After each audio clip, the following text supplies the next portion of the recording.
Would you ever want to confirm somebody is positive using just ELISAs? No, never. It's not, it's against the rules, it's against the recommendations. It's a turbulent sea of argument about how can we use this test, when can we use this test, why does this test have no standard? We have a group now of about 40 patients that have no detectable virus in their body, but they're not being treated. So the first question is, are they really infected? So the Western blots can have false positives? No, the Western blot was negative too. But they were told they were positive by a lab, yes, that misread the Western blot.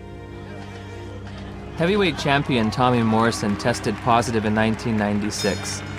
11 years later, in 2007, he tested negative multiple times, allowing him to return to the ring. There's constant discussion in the community of people who do diagnostic testing and the blood bankers about how to read these tests. When you're looking at this Western blot, how do you determine what is a positive? You need a certain number of bands being present. It depends a little bit on the producer of the test. It depends on the manufacturer. Is there different criteria for what might be a positive? Yeah, there are different criteria from the manufacturer. Thank you for the word. And also there are guidelines from the WHO and UNAIDS. Well, HIV infection is diagnosed with rather now routine laboratory tests, which, for which there are criteria for diagnosis established by the manufacturer, FDA. Claudia showed me the package insert that comes with the Western blot. It contains 8 different sets of criteria for diagnosing HIV infection. Because of the different criteria that apply in different countries, you can test HIV positive in one country and be given an AIDS diagnosis as a result of that, whereas in another country you won't test HIV positive and you won't be given an AIDS diagnosis. It's ludicrous that you can be positive in one country and not positive in another. Theoretically, I could be diagnosed with AIDS in the United States, but if I take 3 steps to my right, I wouldn't be diagnosed with AIDS, or I would lose my AIDS diagnosis when I crossed the border. In 1992, I was encouraged by a doctor to take what's called an HIV test as a matter of social responsibility, and I was shocked and devastated and horrified when the results came back positive. It was one of those moments that everyone fears their whole life. A week later, I take the same test to an AIDS specialist. He looks and says, "This isn't a positive test. I don't know what this test means." Since a false positive looks like a true positive, how can you ever distinguish whether it's truly a positive or a negative? Well, that's a great question. It's going to be very hard to determine a false positive. So I take the test again, and this time my results come back marked from the lab, indeterminate. I'm faced with the decision, do I want to wait 6 weeks to test again or do it right away? I opted for right away. My results that time come back positive. Took it again, came back negative. I took it again, positive. What happens if you're positive on one criteria but negative on another manufacturer's criteria? How do you decide who's infected and who's not? You will use the most sensitive criterion. In late December of 2007, I read about new legislation passed in New Jersey calling for the mandatory testing of pregnant women or newborn infants should the mother's status be unknown. HIV mandatory testing, to me, is a no-brainer. I'm very much opposed to the concept of mandatory testing of any population because the tests are scientifically shown to be unreliable and inaccurate. You have no reason to fear this bill. And my hope is that eventually this will become a federal law so that every woman in this country would be tested. But HIV testing isn't an absolutely precise science. When I confronted my doctor about that, she said, we're way past Western blot now. We have the viral load test. But when you get the package insert for the viral load test, it says, if you test positive, you are considered confirmed infected with HIV. But at the bottom of the page, in fine print, it states a person should have additional testing. It does not allow you to tell a single person on this planet that they are HIV positive. And it's a scandal that this test continues to be used. So again, I'm asking, where's the test? Where's the test that can confirm a diagnosis of HIV infection? And I can't find one. I have the package insert from the manufacturer which they supplied me with. And under limitations of the test, it states that risk factors should be used in conjunction with the test. Has a person had sex? Have they used drugs? Have they had a blood transfusion? And then in conjunction with the test, not the test alone, but with the test, then you decide whether the person is positive or negative. Do the answers to these questions help aid in the diagnosis? Oh, of course they did. Really? They do. Now, if I tell you that the test you took was lousy and didn't mean a thing, does that make any difference for everybody to hear? It'd make a difference for me. Yeah, I know.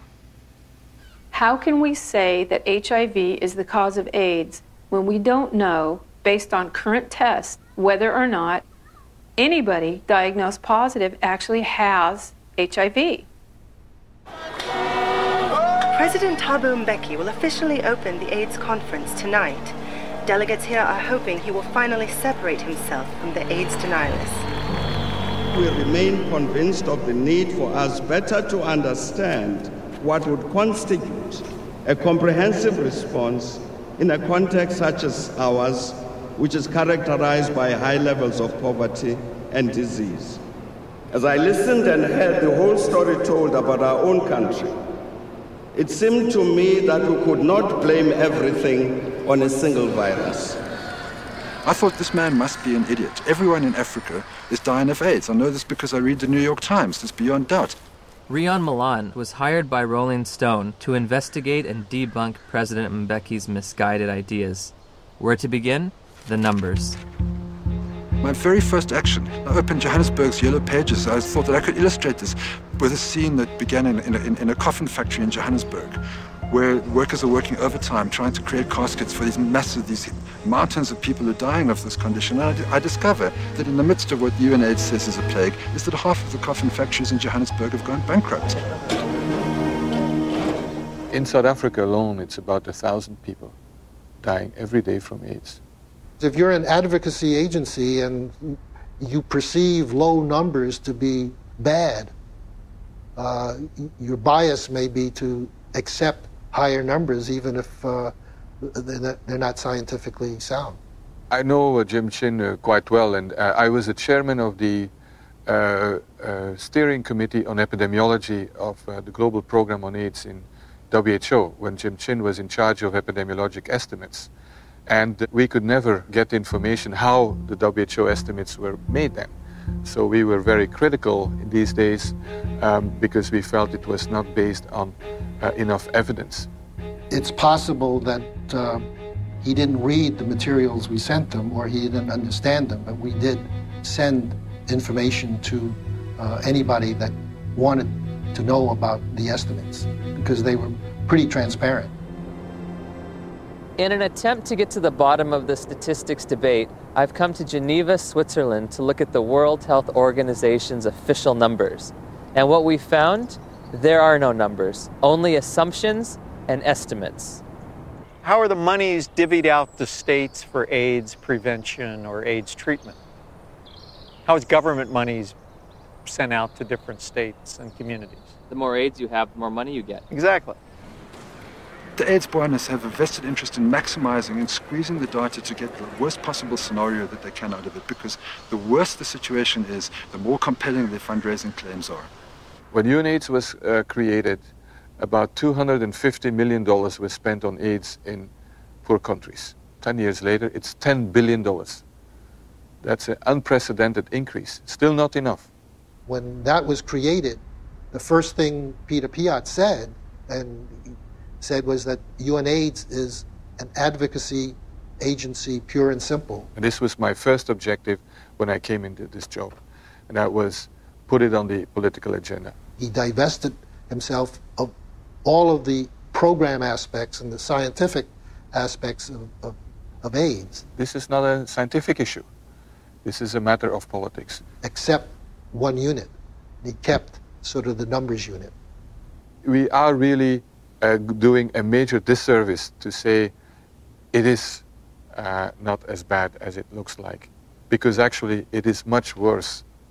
1 month after my interview with Dr. Piot, the Indian government slashed their estimates by nearly 60%. Shortly thereafter, UNAIDS acknowledged they'd been overestimating global HIV statistics for more than a decade. They've painted themselves into a corner, and now their house of numbers is falling apart. America is leading the fight against disease, and I call on you to double our initial commitment to fighting HIV/AIDS by approving an additional $30 billion over the next 5 years.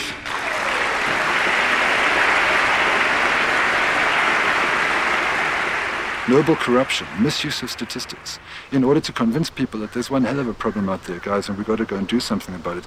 If you look at the real world, you know, how many people are infected, diagnosed to be infected, and eligible for treatment? There are very few compared to the number. In April of 2008, Congress approved a $50 billion expenditure for AIDS treatment and prevention. The vast majority of the world's population is not at any measurable risk of HIV infection. No measurable risk. Growing up in the age of AIDS, I was taught there were 3 certainties in life: death, taxes, and contracting HIV from unprotected sex. If you don't use a condom, there's a lot of chances that you can actually get the killer disease that is AIDS. I did a study of the heterosexual transmission of HIV in California, and we recruited individuals who were infected with HIV. Then we recruited their sexual partners, and we looked at whether transmission, in fact, had occurred. Padian runs a study. It's a 10-year study with the world's most virulent, terrifying sexually I mean, this thing jumps, off of penises into vaginas miles away. How many of them do you think, after 10 years, with the world's most terrifying, virulent, sexually transmitted disease, came up positive? Nobody. Nobody. Nobody who was negative came up positive. 0. I think HIV is more difficult to transmit than probably most other sexually transmitted diseases. I mean, I think that's pretty widely known. If I were to have unprotected sex with somebody who is HIV positive, how many acts would I have to engage in before I got the virus? Just one. I think 1 would be enough. First act? 1 is enough. Remarkably, HIV is a difficult infection to transmit. This contradicts everything I was ever taught about the sexual transmission of HIV. AIDS is the best example of what's really scary and alarming and dangerous about our culture right now, which is that it's a culture of PR. It's a public relations phenomenon. The truth doesn't matter. What matters is the image. If we were talking about reality, the reality is that AIDS is over.